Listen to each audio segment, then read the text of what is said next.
Good morning student, myself Pratibha Poswa, government college Begu. बच्चों, आज का जो टॉपिक है वो बीएससी फर्स्ट ईयर के स्टूडेंट के लिए पेपर फर्स्ट का यूनिट फर्स्ट का टॉपिक है। बच्चों, जो बच्चे नए ऐड हुए हैं वो बच्चे इसी यूट्यूब चैनल पर इससे पहले जो आपके लेक्चर अटेंड हुए हैं उनको अटेंड करिएंगे तो आपको ये ज़्यादा अच्छी तरह से क्लियरली समझ में आएगा। तो आज हम जो टॉपिक पढ़ रहे हैं वो है central force and Kepler's law. तो सेंट्रल फोर्स क्या है? केंद्रीय बल। केंद्रीय बल क्या होते हैं कि यदि किसी वस्तु पर एक बल इस प्रकार से कार्य करे कि बल की दिशा एक स्थिर बिंदु की ओर हो तथा उस बिंदु से दूर की ओर रहे, या तो उस स्थिर बिंदु की ओर हो या उस बिंदु से दूर रहे, तथा जो बल का लेकिन परिमाण है वो इस स्थिर बिंदु से दूरी पर क्या करता है, निर्भर करता है, तो उस प्रकार के बल को क्या कहते हैं? केंद्रीय बल कहते हैं। यानी कि वह बल जो किसी स्थिर बिंदु की ओर इंगित करता है उसे केंद्रीय बल कहते हैं, उसके केंद्र की ओर इंगित करता है, इसलिए इसका नाम केंद्रीय बल है। केंद्रीय बलों की जो गति होती है वो क्या होती है? एक तल में होती है। तो जो केंद्रीय बल है उसका फॉर्मूला क्या होता है? वो होता है F=F(r) r cap plus F theta theta cap, जहाँ आर कैप तो है आर की दिशा में एकांक सदिश और थीटा कैप क्या है? आर के लंबवत एकांक सदिश है। तो यानी कि F= हो जाएगा m(d2r/dt² माइनस r d(θ/dt) का whole square r cap plus m 1/r(d/dt r² d(θ/dt) की थीटा कैप। समीकरण नंबर 1 ये है जो केंद्रीय बल का मान है। तो हम देखते हैं केपलर्स के नियम। केपलर के नियम क्या है? केपलर के नियम क्या है कि केपलर ने खगोलीय प्रेक्षणों के आधार पर सूर्य के चारों ओर ग्रहों की गति के लिए 3 नियम दिए थे। इन 3 नियमों को क्या कहते हैं? केपलर के नियम कहते हैं। तो उन्होंने जो पहला नियम दिया था वो क्या था? पहला नियम था कि प्रत्येक ग्रह सूर्य के चारों ओर दीर्घवृत्ताकार कक्ष में क्या करता है? परिक्रमण करता है, घूमता है, जिसके एक फोकस पर क्या केंद्रित होता है? सूर्य केंद्रित होता है। यानी कि एक केंद्र पर तो क्या होता है? सूर्य होता है और ग्रह उसके चारों ओर दीर्घवृत्ताकार कक्षा में क्या करते रहते हैं? परिक्रमण करते रहते हैं। ये केपलर का प्रथम नियम था। इसको देखो, इसे समझ लीजिए। सूर्य और इसके चारों ओर जो है ग्रह उसके चारों ओर क्या करते रहते हैं? परिक्रमा करते रहते हैं। और कौन सी कक्षा में? दीर्घवृत्त में ये परिक्रमा करते रहते हैं।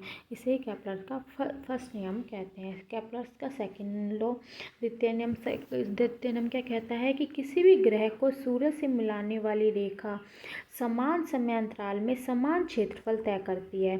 अर्थात ग्रह की क्षेत्रीय चाल क्या रहती है? सदैव क्या रहती है? स्थिर रहती है। यानी कि इसके ग्रहों द्वारा क्या जो क्षेत्रफल तय किया जाता है वो समान रहता है।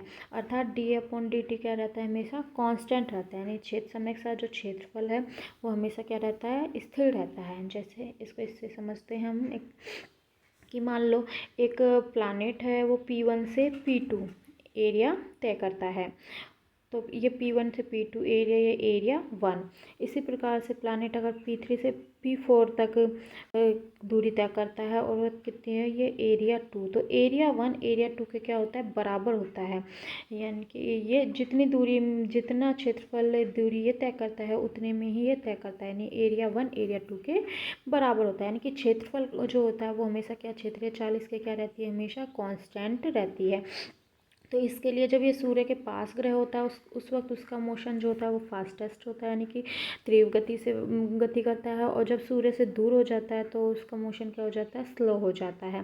तो इस वजह से ये इस एरिया 1 एरिया 2 के क्या होता है? बराबर होता है। तो यही केपलर्स का सेकंड नियम था कि किसी भी ग्रह को सूर्य से मिलाने वाली रेखा समान समांतरालों में समान क्षेत्रफल तय करती है। अर्थात ग्रह की क्षेत्रीय चाल सदैव क्या रहती है? स्थिर रहती है। थर्ड नियम, तृतीय नियम क्या कहता है कि किसी भी ग्रह का सूर्य के सापेक्ष परिक्रमण काल का वर्ग, यानी कि जो टाइम पीरियड होता है उसका वर्ग दीर्घवृत्त के अर्ध दीर्घलक्ष्य यानी कि सेमी मेजर अक्ष के घन के समानुपाती होता है। यानी कि T इज प्रोपोर्शनल टू क्या होता है? A³ होता है। इसको इस डायग्राम से समझ लेते हैं कि जैसे कि एक जो प्लैनेट है इस परिक्रमण काल यानी कि एक परिक्रमा पूरी करने में लगा समय कैपिटल T, परिक्रमण काल का जो वर्ग होता है यानी कि T² वो इसकी सेमी मेजर अक्ष है। ये सेमी मेजर अक्ष है और ये सेमी माइनर अक्ष है। ये दूरी कम है, इसको इस सेमी माइनर अक्ष कहते हैं। ये अधिक दूरी है, इसको सेमी मेजर अक्ष कहते हैं। तो ये परिक्रमण काल यानी T² है जो सेमी मेजर अक्ष के घन के क्या होता है, समानुपाती होता है। ये केपलर का क्या था, थर्ड नियम था। तो इस प्रकार से केपलर के 3 नियम थे। अब हम केंद्रीय बल की परिभाषा से केपलर के इन 3 नियमों की उत्पत्ति करेंगे। तो इसके लिए हम मानेंगे कि माना स्मॉल m द्रव्यमान का एक ग्रह है, ये स्मॉल m द्रव्यमान का ग्रह है जो सूर्य के चारों ओर, ये सूर्य है, सूर्य के चारों ओर गुरुत्वाकर्षण के कारण क्या कर रहा है, गतिमान है। सूर्य क्या है, मूल बिंदु में है, मूल बिंदु पर स्थित है तथा किसी क्षण ग्रह का सूर्य के सापेक्ष स्थिति सदिश, ये स्थिति सदिश क्या है, वेक्टर r है। तो यदि और ये कितना एंगल बना रहा है, डी थीटा एंगल बनाकर क्या कर रहा है, परिक्रमा कर रहा है। तो मान लिया कि सूर्य का जो द्रव्यमान है वो क्या है, कैपिटल M है। तो न्यूटन के गुरुत्वाकर्षण के नियम से F इज इक्वल टू क्या हो जाएगा, -GMM/r², आर कैप, जहाँ आर कैप क्या है, आर की दिशा में एकांक सदिश है। तो केंद्रीय बल की परिभाषा से, अभी हमने केंद्रीय बल पढ़ा, तो उसकी परिभाषा से F इज इक्वल टू क्या हो जाता है, md2r/dt² -r/d∼ का whole square, r cap plus m 1/r/d/dt r²d∼/dt का होल स्क्वायर और थीटा कैप, यानी कि थीटा कैप जो यहाँ पर है वो क्या है, आर कैप के लंबवत एकांक सदिश है। तो अब हम देखते हैं कि इस समीकरण से, यानी कि ये इसके क्या होगा, बराबर होगा। तो इसमें देखते हैं कि सिर्फ आर कैप का तो इसमें घटक है, लेकिन थीटा कैप का घटक इसमें क्या है, शून्य है। तो यानी कि थीटा कैप का घटक यानी कि ये हमारे पास क्या होगा, शून्य होगा, यानी कि 1/r/d/dt r²d∼/dt इक्वल टू क्या होगा, 0। क्योंकि हम देख रहे हैं कि जो बल है इसमें गुरुत्वाकर्षण में, इसमें सिर्फ गुरुत्वाकर्षण का आर कैप की दिशा में ही घटक है, थीटा कैप की दिशा में कोई घटक नहीं है, इसलिए थीटा कैप का अनुदिश घटक क्या होगा, शून्य होगा। तो यानी कि हमारे पास प्राप्त होगा 1/r/d/dt r²d∼ इक्वल टू 0, यानी कि d/dt r²d∼/dt is equal to 0। तो जब हम किसी का कांस्टेंट होता है उसी का अवकलन क्या होता है, शून्य होता है, यानी कि ये क्या है, एक कांस्टेंट है। तो r²d∼/dt इक्वल टू कांस्टेंट, और हम इसको क्या मान लेते हैं कि ये क्या है, k है। तो हमारे पास प्राप्त होगा r²d∼/dt is equal to constant बराबर k, दोनों तरफ m से मल्टीप्लाई करेंगे तो mr²d∼dt इक्वल टू कॉन्स्टेंट, और mr²d∼dt अपॉन क्या होता है, L, यानी कि कोणीय संवेग होता है। तो L इज इक्वल टू होता है कांस्टेंट, अर्थात समीकरण 4 से ये पता लगता है कि कोणीय संवेग संरक्षण को प्रदर्शित करता है, यानी कि हम कह सकते हैं कि केपलर के नियम में कोणीय संवेग संरक्षण के नियम क्या रहता है, संरक्षित रहता है। अब हम समीकरण 3 में देखते हैं कि ये जो द्वितीय पद है समीकरण में, ये तो क्या है, शून्य है, तो हमारे पास जो मान आता है वो सिर्फ ये प्राप्त होता है। तो यानी कि F is equal to -GMM/r² cap equal to md2r/dt² -r/d∼ का होल स्क्वायर आर कैप, समीकरण नंबर 5। अब हम इसके तीनों नियमों की उत्पत्ति करेंगे। पहला नियम पहले हम क्षेत्रफल के नियम की उत्पत्ति करेंगे, लॉ ऑफ एरियाज, यानी कि कोई भी ग्रह है वो समान क्षेत्रफल तय करता है, यानी कि ये तीनों क्षेत्रफल क्या होने चाहिए, आपस में समान होने चाहिए। तो अब हम इसको प्रूव करेंगे। इसके लिए हम मानेंगे कि ग्रह के डी थीटा कोणीय विस्थापन में आर द्वारा तय किया गया क्षेत्रफल। तो ये मान लिया कि ये हम इस वाले क्षेत्रफल को लेकर चलते हैं। तो ये त्रिज्या कितनी है इसकी, r है, और एक कितना एंगल, डी थीटा एंगल से, डी थीटा एंगल है। हम जानते हैं कोण बराबर क्या होता है, चाप बटा त्रिज्या। तो चाप बराबर क्या हो जाएगी, त्रिज्या गुना कोण। तो त्रिज्या कितनी है, r, और कोण कितना है, डी थीटा, यानी कि चाप क्या होगी, आर डी थीटा। तो चाप क्या है, आर डी थीटा। अब हम यहाँ पर देख लें, ये एक प्रकार का क्या है, त्रिभुज बना रहा है, ये त्रिभुज बना रहा है एक प्रकार का। तो त्रिभुज का क्षेत्रफल यानी कि इसका क्षेत्रफल डी ए इक्वल टू क्या हो जाएगा, हाफ इंटू लंबाई इंटू चौड़ाई। तो हाफ लंबाई क्या है इसकी, आर, ये लंबाई क्या है, आर, यानी कि आधार, और चौड़ाई यानी कि ये पी डैश, इसका मान क्या है, आर डी थीटा। तो इसका मान क्या हो जाएगा, आर डी थीटा। तो हमारे पास डी ए का जो मान आएगा वो आएगा half into R D theta, यानी कि डी ए इक्वल टू हो जाएगा r²/2 डी थीटा।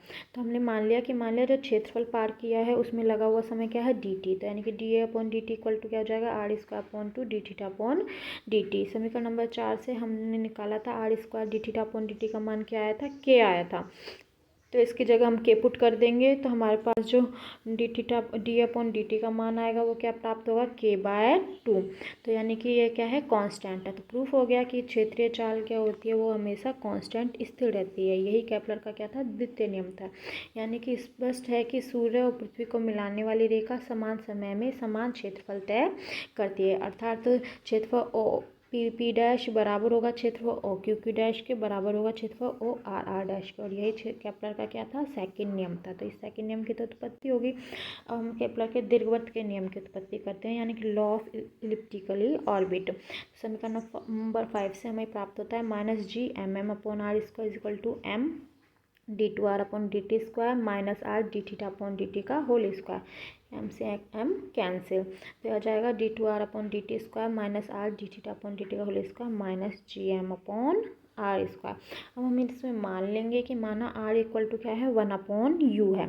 तो हमें यहाँ पर देखो किसकी ज़रूरत है, एक तो d2r/dt² की वैल्यू और एक d θ/dt की वैल्यू पता हो, हम इस समीकरण में पुट करके ज्ञात कर सकते हैं। तो इसके लिए हम मानकर चलेंगे कि r बराबर क्या है, 1/u। अब इस समीकरण का थीटा के सापेक्ष क्या करें, अवकलन करें। तो r का क्या हो जाएगा, dr/dθ। 1/u का क्या हो जाएगा, 1/u का हो जाएगा -1/u² du/dθ। तो अब हम किसका मान निकालना है, d2r/dt² का। तो पहले निकालेंगे dr/dt। तो dr/dt को हम किस प्रकार से लिख सकते हैं, dr/dθ इंटू dθ/dt, क्योंकि dθ से dθ कैंसिल करेंगे तो वही dr/dt आ जाएगा। तो हम इसको इस प्रकार से लिख सकते हैं dr/dθ इंटू dθ/dt। तो dr/dθ का मान क्या है, -1/u² du/dθ, और dθ/dt का मान हम समीकरण 4 से निकाल चुके हैं, वो क्या है, k/r²। तो इसकी वैल्यू पुट करेंगे तो ये हो जाएगा k/r²। तो हमारे पास dr/dt का मान जाएगा, वो क्या आएगा, -1/u² du/dθ k, और 1/r को क्या करेंगे, u, तो ये क्या हो जाएगा, u²। तो u² से u² कैंसिल, तो हमारे पास dr/dt की जो मान आएगा वो क्या आएगा, -k du/dθ। तो ये तो हो गया dr/dt। अपन को निकालना है d2r/dt²। तो इसका एक बार और अवकलन कर लेंगे तो आ जाएगा d2r/dt² is equal to d/dt dr/dt। इसका अवकलन करेंगे तो d/dt dr/dt के मान यहाँ से पुट करेंगे तो हमारे पास जो मान आएगा वो क्या आएगा, -k du/dθ। वैल्यू पुट करेंगे तो k तो कांस्टेंट है तो बाहर आ जाएगा, -k d/dt du/dθ। तो हम इसको लिख सकते हैं -k, इसको लिख सकते हैं d/dt du/dθ और dθ/dt। तो वही dθ से dt कैंसिल हो जाएगा तो वही आ जाएगा। तो इसको इस प्रकार से लिख सकते हैं, तो हो जाएगा -k, तो ये तो हो जाएगा dtu/dθ²। dθ/dt का मान क्या है, k/r²। तो इसकी वैल्यू पुट करेंगे तो हमारे पास d2r, इसको 1/r की जगह तो क्या रखेंगे, u1। तो ये हो जाएगा d2r/dt² is equal to -k² u² d2u/dθ²। अब हम समीकरण नंबर 7 जो थी उसमें इसका मान पुट करेंगे तो d2r/dt² की जगह तो क्या रखेंगे, -k² u² d2u/dθ² -1/u dθ/dt का होल स्क्वायर यहाँ पर था dθ/dt का। तो dθ/dt क्या था, k/r², या फिर हम बोल सकते हैं ku², क्योंकि 1/r की जगह u।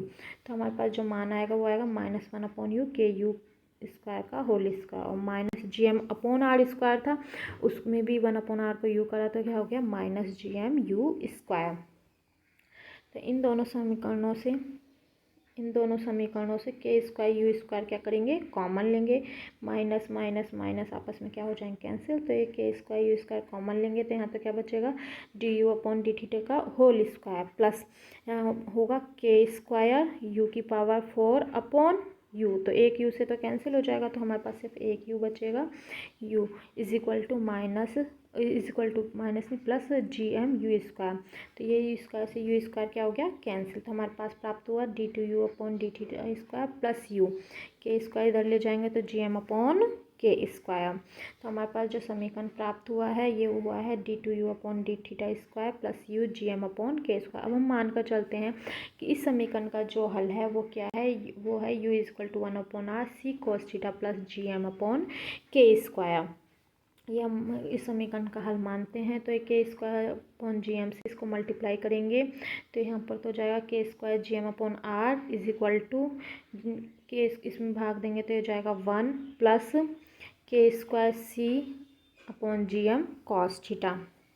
हम इसको लिख सकते हैं L upon are is equal to 1 plus E cos theta, जहाँ पर एल ये एल है, एल का मान क्या है के स्क्वायर अपॉन जी एम, जिसे बोलते हैं अर्धनाभिलंब यानी सेमी लेटस रेक्टम। और ई का मान क्या है के square C upon G M, जिसको बोलते हैं उत्केंद्रता यानी एसेंट्रिसिटी। तो यानी कि ई का मान जब लेस देन 1 होता है तो उसके लिए पथ क्या होता है दीर्घवृत्ताकार, यानी कि हम कह सकते हैं कि ग्रह सूर्य के चारों ओर इसका जो हल हमें प्राप्त हुआ है उसके अकॉर्डिंगली हम कह सकते हैं कि ग्रह सूर्य के चारों ओर दीर्घवृत्ताकार पथ में क्या करता है घूर्णन करता है। और यही केपलर का प्रथम नियम है। तो हमारे 2 नियम प्रूफ हो गए। हमारा जो लास्ट नियम था आवर्त का नियम, लॉ ऑफ पीरियड्स, वो क्या था कि टी इसका जो टाइम पीरियड है वो ए क्यूब के क्या होता है समानुपाती होता है। तो हम इसको प्रूफ करेंगे। तो हम पहले देखते हैं कि दीर्घवृत्ताकार पथ के लिए जो अर्धनाभिलंब है एल यानी कि सेमी लेटस रेक्टम तथा अर्ध दीर्घ अक्ष यानी कि सेमी मेजर अक्षस ए और अर्ध लघु अक्ष सेमी माइनर अक्षस बी में जो संबंध होता है वो संबंध होता है L is equal to B square upon A. तो हमारे पास जो एल का मान था, एल का मान हमारा क्या था, एल का मान था के स्क्वायर अपॉन जी एम। तो ये मान हम यहाँ रखेंगे तो एल का मान ये यानी कि b square upon a is equal to क्या हो गया के स्क्वायर अपॉन जी एम। तो यहाँ से अगर बी स्क्वायर का मान निकाले तो क्या होगा के स्क्वायर ए अपॉन जी एम। इसकी वैल्यू हम आगे पुट करेंगे। तो देखते हैं अब सूर्य के चारों ओर ग्रह का जो आवर्तकाल है टी, आवर्तकाल है वो क्या होगा दीर्घवृत्त का क्षेत्रफल अपॉन क्षेत्रफलीय वेग, दूरी बटा क्योंकि समय बराबर होता है दूरी बटा 4, तो उस हिसाब से कितनी दूरी तय करिए दीर्घवृत्त का जो क्षेत्रफल है वो और क्षेत्रफलीय वेग। तो दीर्घवृत्त का जो क्षेत्रफल होगा वो क्या होगा पाई ए बी, क्योंकि होता है पाई लंबाई इंटू चौड़ाई, तो लंबाई और क्या है ए और ये क्या है बी, तो हो जाएगा दीर्घवृत्त का क्षेत्रफल जो होगा पाई ए बी। और क्षेत्रफलीय वेग डी अपॉन डी टी हमारा क्या होता है के बाय 2, तो इसकी वैल्यू यहाँ रखेंगे तो हो जाएगा पाई ए बी अपॉन के बाय 2, यानी कि हम बोल सकते हैं 2 पाई ए बी अपॉन के। तो टी स्क्वायर क्या हो जाएगा 4 पाई स्क्वायर ए स्क्वायर बी स्क्वायर अपॉन के स्क्वायर। बी स्क्वायर का मान हमने अभी इसमें से निकाला था, क्या आया था के स्क्वायर ए अपॉन जी एम इस समीकरण से। तो ये मान हम इसमें पुट करेंगे तो यहाँ पर बी स्क्वायर की जगह क्या रखेंगे के स्क्वायर ए अपॉन जी एम। तो के स्क्वायर से के स्क्वायर कैंसिल, तो ये जाएगा 4 pi square upon G M a cube. 4 pi square constant है, जी कॉन्स्टेंट है, सूर्य का द्रव्यमान कॉन्स्टेंट है, तो यानी कि यहाँ से प्रूफ हो जाता है t square is proportional to a cube. और यही केपलर का क्या है तृतीय नियम है। तो बच्चों इसी साथ ही हमने आज पढ़ा सेंट्रल फोर्स और केपलर के 3 नियम, और उन नियमों की सेंट्रल फोर्स से क्या करी उत्पत्ति करी। उम्मीद करती हूँ आप लोगों को समझ में आ गया होगा। फिर भी बच्चों को भी प्रॉब्लम है तो आप व्हाट्सएप के थ्रू पूछ सकते हैं। बच्चों आज आपकी ये यूनिट है जो कंप्लीट हो चुकी है। ये यूनिट आप कंप्लीट हो चुकी है। अब हम आगे नेक्स्ट यूनिट करेंगे। Thank you.